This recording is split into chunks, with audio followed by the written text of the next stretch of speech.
உங்கள் கடந்த காலத்தை புதைத்து விடுங்கள். இன்னும் பலர் அந்த கடந்த காலத்தை நினைத்து கொண்டே வாழ்கிறார். நேற்றைய தினம் கடந்து விட்டது. நேற்றைய தினத்தை நினைத்து அழுது புலம்பாதே. நேற்றைய தினத்தில் கடந்த காலத்தில் உன் வாழ்க்கையில் ஏராளமான தோல்விகள் ஏற்பட்டிருக்கலாம், பிரச்சனைகள் வந்திருக்கலாம், இழப்புகள் ஏற்பட்டிருக்கலாம், கஷ்டங்கள் வந்திருக்கலாம்.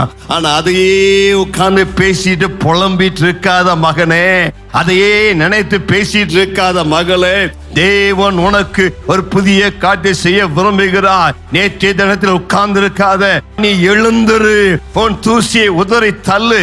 உனக்கென்று சிறந்த திட்டத்தை வைத்திருக்கிறபடினாலே உன் எதிர்காலத்திற்காக தேவன் வைத்திருக்கிற திட்டங்களை எதுவும் தடுக்க விடாதே.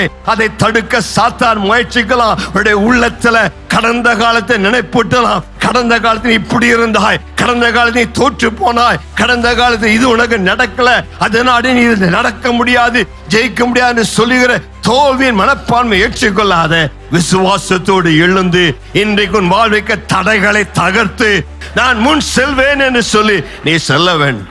கர்த்தருக்கு மகிமை உண்டாவதாக.